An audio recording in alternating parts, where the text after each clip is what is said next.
Halo semua, Papa Cos di sini. Hari ini aku mau cerita tentang kisah seekor gagak. Video kali ini tuh aku nonton di channelnya Word of Wisdom. Nanti aku kasih linknya di deskripsi deh. Oke, tonton, di subscribe juga sana, bagus.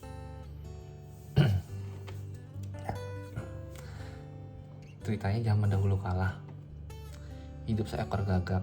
Ya tahulah gagak kan warnanya hitam semua. Terus banyak hubungan dengan mitos-mitos tertentu lah kalau dengan gagak ini. Ada yang bilang kalau gagak hinggap di satu rumah itu biasanya ada kejadian kurang mengenakan. Jadi si gagak ini sering diusir sama orang-orang. Dia sedih. Akhirnya dia kabur, terbang ke satu tempat. Dia bertengger di atas pohon. Terus dia nangis. Kenapa dia selalu diusir orang-orang? Kenapa orang-orang gak suka sama dia? Ya kan? Apa karena bulunya yang berwarna hitam atau apa? Gak menarik bagi orang-orang. Nah, tepat di bawah pohon ada seorang biksu yang sedang meditasi. Biksu itu pun mendengar. Kemudian biksu itu bertanya, "Kenapa kau bersedih, Gagak?" Gagak pun menjawab, "Orang tidak menyukai diriku. Orang setiap bertemu denganku, orang akan mengusirku dong. Hush, hush, hush." Kemudian Gagak pun sedih. Terus dia bilang, "Ya apa karena bulunya yang hitam atau banyak lah mitos-mitos tentang gagak." Akhirnya si biksu itu pun berkata, "Aku punya mantra yang bisa mengabulkan keinginanmu untuk menjadi apa yang kamu inginkan." Gagak pun berpikir.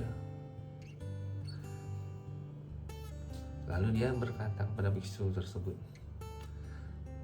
"Oke, aku ingin pergi dulu lah," istilahnya, melihat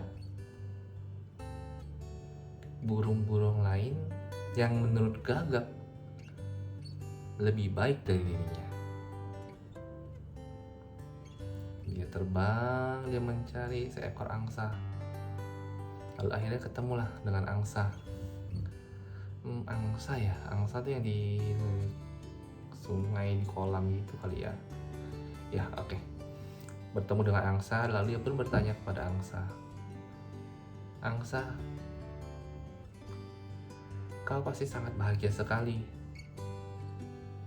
karena bulumu bagus, sering dipuji orang, dan disayangi orang." Namun angsa tersebut ternyata menjawab, "Aku sedih karena aku hanya punya satu warna putih saja. Beda dengan burung parrot. Parrot itu mungkin di sini burung beo kali ya, atau kakatua gitulah. Nah, mereka jauh lebih berwarna. Aku iri dengan parrot tersebut," dia bilang.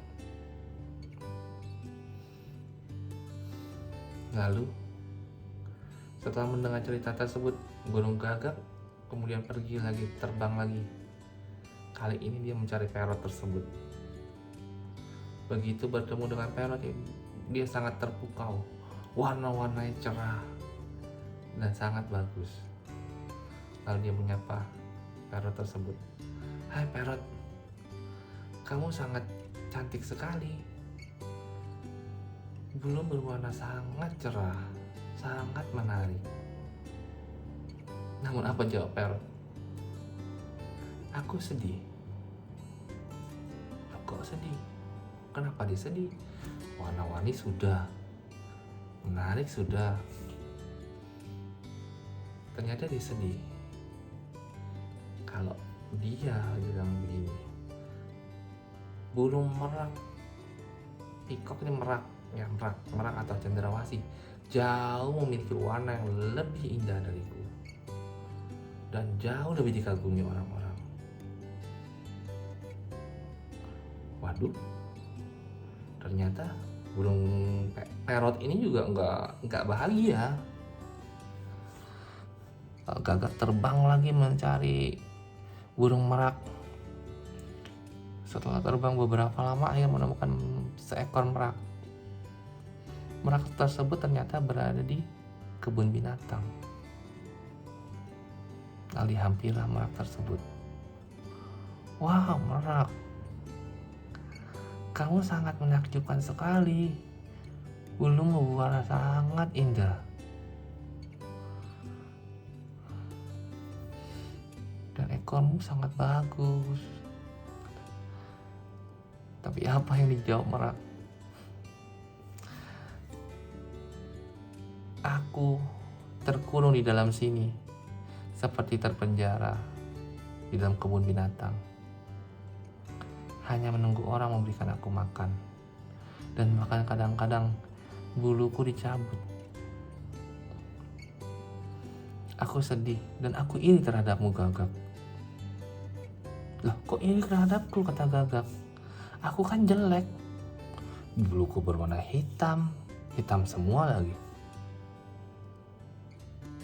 Terus orang-orang kalau bertemu dengan aku langsung hus mengusir aku karena aku dianggap sebagai pembawa sial, pembawa malapetaka dan sebagainya.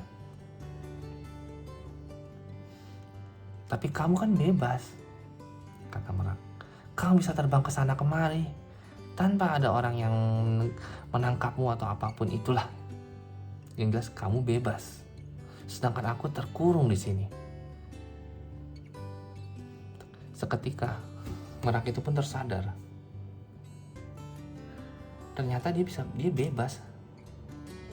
Dia bisa terbang ke sana kemari, gak perlu takut orang nangkep dan sebagainya. Akhirnya dia kembali ke biksu tersebut. Dan dia berkata kepada biksu tersebut, wahai biksu, aku tidak ingin menjadi apa-apa. Aku ingin menjadi seperti sekarang, Gagak. Karena ternyata aku bahagia sekarang di Gagak. Babak lagi. Jadi Gagak itu bahagia, dia bilang. Dia bisa terbang bebas ke sana kemari tanpa perlu takut ditangkap orang dan sebagainya. Nah, biksunya pun berkata, oke, bagus, kamu sudah mengerti. Oke, inti dari cerita ini menurut pemahamanku ya, menurut pemahamanku aja.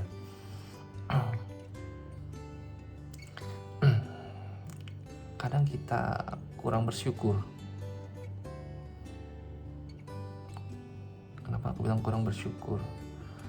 Kita selalu melihat sisi kekurangan kita. Kurang ganteng, kurang kaya, kurang apa lagi? Banyaklah kekurangan-kekurangan. Kurang pandai, kurang rajin, kurang, ya banyaklah. Kita selalu membandingkan diri kita dengan orang lain. Namun kita lupa, sebenarnya kita punya kelebihan. Banyak sekali kelebihan kita.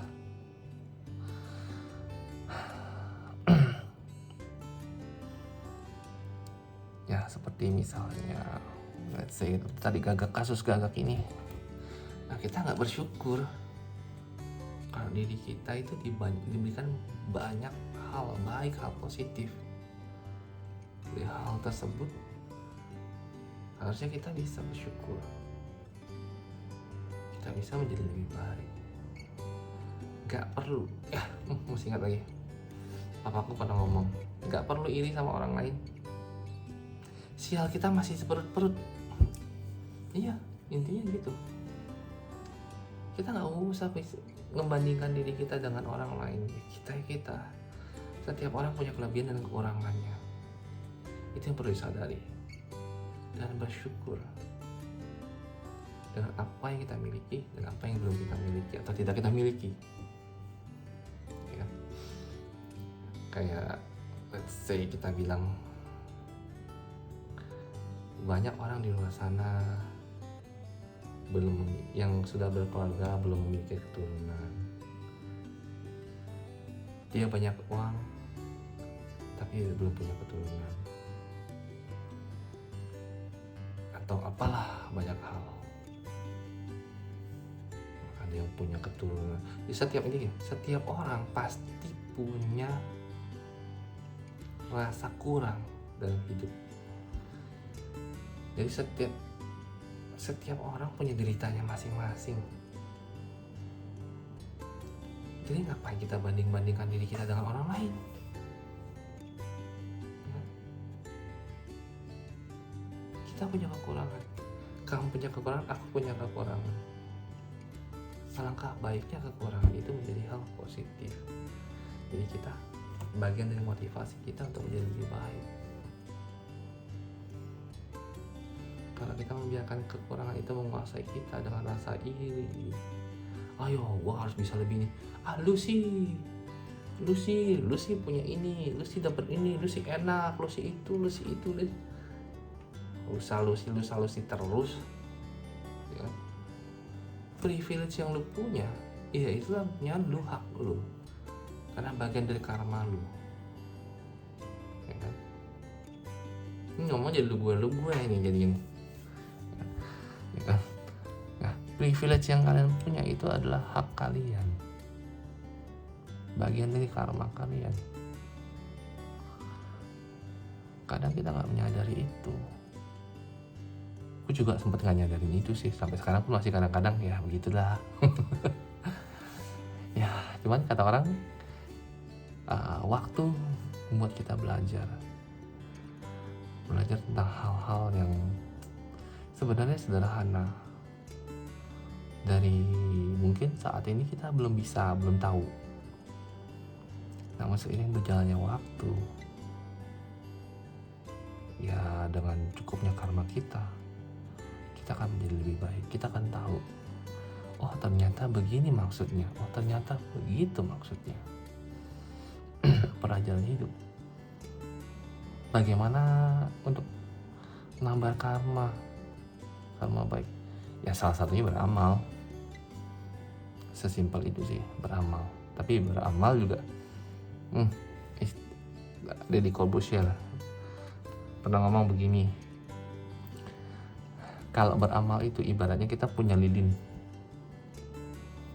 Jadi jangan sampai kita lilin kita bagi orang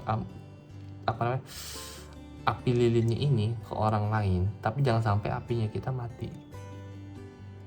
Ini beramal ya sesuai kemampuan. Jangan sampai kita habis-habisan kita jadi nggak punya apa-apa lagi. Masa kita mau dibantu orang lagi? Ya sesuai kemampuan, sesuai kesanggupan. Bukan menjadi beban. Aku harus sekian, aku harus ini, aku harus itu. Beramal ya, itu jadi beban. Ya kan? Sesanggupnya, semampunya. Dan jangan lupa bersyukur. Karena bersyukur, hidup akan jadi lebih enak. Hidup akan jadi lebih lega. Contoh Gatot tadi, setelah mengetahui kalau dia bisa terbang bebas, sedangkan yang kayak Piko Merak itu terpenjara dalam kebun binatang. Nah, banyak dari kita yang sering kayak gitu, banyak sekali.